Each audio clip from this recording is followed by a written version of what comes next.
పునరుద్ధానుడైనటువంటి యేసుక్రీస్తు పరిశుద్ధ నామములో మీ అందరికీ పునరుద్ధాన శుభాలను తెలియచేస్తున్నాను. ఉదయకాల ధ్యానాంశముగా పరిశుద్ధ గ్రంథములో నుండి ద్వితీయోపదేశ కాండము 13వ అధ్యాయము 4వ వచనాన్ని చదువుదాం. మీరు మీ దేవుడైన యెహోవాకు లోబడి ఆయనకే భయపడి ఆయన ఆజ్ఞలను అనుసరించి ఆయన మాట విని ఆయనను సేవించి ఆయనను హత్తుకొని ఉండవలెను. సర్వ మానవాళి కొరకు దేవుడు సమస్తాన్ని ఆయన సృష్టించాడు. మానవుడికి కావలసిన సమస్తాన్ని దేవుడు అనుగ్రహించాడు. మనము తినడానికి ఆహారమును, వస్త్రమును, మనము నివసించటానికి సమస్త ఈవులను దేవుడే అనుగ్రహించాడు. సూర్య చంద్ర నక్షత్రాలను సమస్తమును మానవుని కొరకు చేశాడు. అంత మాత్రమే కాదు గాని సర్వ మానవాళి విమోచనార్థమై సిలువలో దేవుడు తన ప్రాణాన్ని పెట్టి ఆయన మరణించి మృత్యుంజయుడై తిరిగి లేచిన దేవుడు నీతో నాతో మాట్లాడుతున్నాడు. దేవుడు నీ కొరకు తన ప్రాణాన్ని పెట్టి ఎన్నో ఈవులను దేవుడు అనుగ్రహించాడు.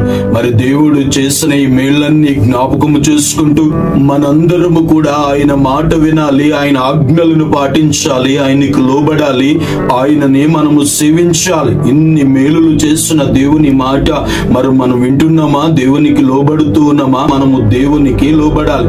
మన దేవుడు కూడా తన తండ్రికి ఎంతో లోబడినటువంటి విధేయత కలిగినటువంటి కుమారుడిగా యేసుక్రీస్తు ప్రభులు వారు జీవించారు. ఈ దినాన్ని మరి నీవు నీ తల్లిదండ్రులకు లోబడుతున్నావా? నీ అధికారులకు లోబడుతున్నావా? దేవుడు నిన్ను అడుగుతూ ఉన్నాడు. మనందరము కూడా దేవునికి లోబడేవారుగా, దేవునికి విధేయత కలిగిన వారుగా జీవించాలి. ఎవరైతే దేవుని యందు భయభక్తులు కలిగి జీవిస్తారో, యెహోవా యందు భయభక్తులు కలిగిండుట జ్ఞానమునకు మూలమని, యెహోవా యందు భయభక్తులు కలిగింట దీర్ఘాయువు అని, యెహోవా యందు భయభక్తులు గలవారు ఎలాగూ ఆశీర్వదించబడును, యెహోవా యందు భయభక్తులు కలిగిన స్త్రీ కొనియాడబడును. మనం ఎప్పుడైతే దేవుని యందు భయభక్తులు కలిగి జీవిస్తామో, భయభక్తులు గల వారందరూ దీవించబడతారని, వారు వర్ధిల్లుతారని, వారు ఆశీర్వదించబడతారని దేవుని యొక్క లేఖనాలు తెలియజేస్తున్నాయి. మరి ఈ రోజు మనము దేవునికి భయపడే వారిగా మనము జీవిస్తున్నామా? దేవుని యందు భయభక్తులు కలిగి ద్వారా అది మనకి దీర్ఘాయువును కలగచేస్తుంది, వివేకమును, జ్ఞానమును కలగచేస్తుంది. దేవుని ఆజ్ఞలు భారమైనవి కావు అని లేఖనాలు తెలియజేస్తున్నాయి. మనము దేవుని ఆజ్ఞలను పాటిస్తున్నామా? దేవుని ఆజ్ఞలను అనుసరిస్తున్నామా? దేవుని ఆజ్ఞలను పాటించటం అంటే మనము దేవునినే ప్రేమించటం. ఎవరైతే దేవుణ్ణి ప్రేమిస్తారో వారు దేవుని ఆజ్ఞలను పాటిస్తారు. ఒకవేళ మనము దేవుని ఆజ్ఞలను పాటించకపోతే, దేవుని ఆజ్ఞలను ఒకవేళ విడిచి తిరుగులాడుతూ ఉంటే, ఈ దినము దేవుడు నిన్ను అడుగుతూ ఉన్నాడు. తన ఆజ్ఞలను ఎవరైతే పాటిస్తారో, తన ఆజ్ఞలను ఎవరైతే అనుసరిస్తారో, దేవుని ఆజ్ఞలను పాటించుట కంటే మనకి మిన్నైనది ఏదీ లేదు. ఎవరైతే దేవుని ఆజ్ఞలను అనుసరించి జీవిస్తారో వారి జీవితాల్లో ఉన్నతమైన దైవకమైన కార్యాలను వారు పొందుకోగలుగుతారు. దేవునికి స్తోత్రం.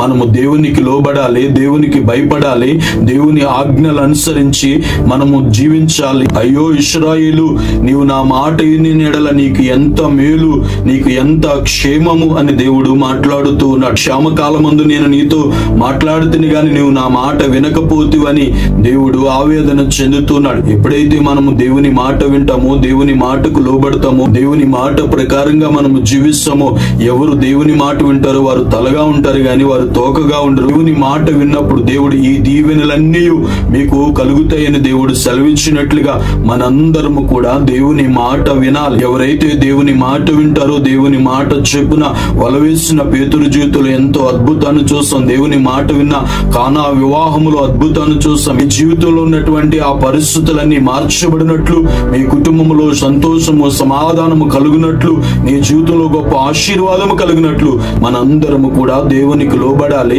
ఆకాశం అందే గాని, భూమి అందే గాని, భూమి కింద నీళ్ళందే గాని దేని రూపమును మనము సాగిలపడకూడదు, మనము సేవించకూడదు. మనము దేవుణ్ణి సేవించవలసిన అవశ్యము ఉంది. ఎందుకు అని అంటే ఆయనే సర్వ మానవాళి కొరకు ప్రాణం పెట్టి తిరిగి లేచినటువంటి నిజదేవుడు. ఆ నిజదేవుణ్ణి మనందరము సేవించాలి.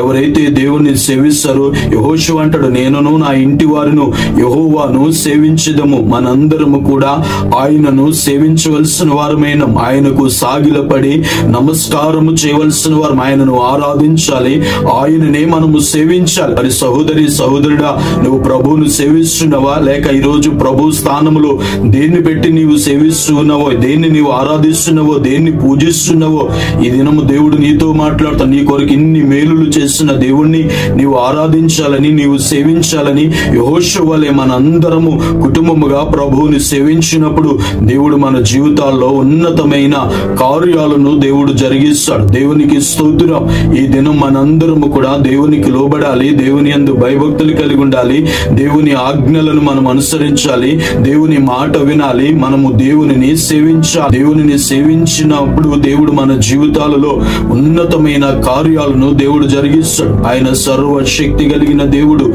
ఆయనే దేవుడు, ఆయనే రక్షకుడు, ఆయనే మనము సేవించవలసిన వారమై ఉన్నాం. పరిశుద్ధ గ్రంథములో అనేక మంది మన పితరులు ఆయనను సేవించి వారి జీవితాల్లో ఎన్నో గొప్ప కార్యాలు వారు అనుభవించారు. అలాంటి ఉన్నతమైన కార్యాలను మీ జీవితంలో జరగాలేనంటే ప్రతి మనుషుడు కూడా ప్రభువుని సేవించాలి. దేవునికి స్తోత్రం. ఈ రోజు మనమైతే దేవుణ్ణి హత్తుకోవాలి. ఎవరైతే దేవుణ్ణి హత్తుకుంటారో, దేవుని హత్తుకుని జీవిస్తారో వారి జీవితాల్లో దేవుడు నెమ్మదిని, సమాధానమును, ప్రశాంతతను, గొప్ప విడుదలను దేవుడు కలగచేస్తాడు. దేవుని హత్తుకునే అనుభవంలోనికి ప్రతి ఒక్కరూ రావాలని పరిశుద్ధ గ్రంథములో మన పితరులు అనేక మంది దేవునిని హత్తుకుని వారి జీవితాల్లో నెమ్మదిని, సమాధానాన్ని, ప్రశాంతతను వారు పొందారు.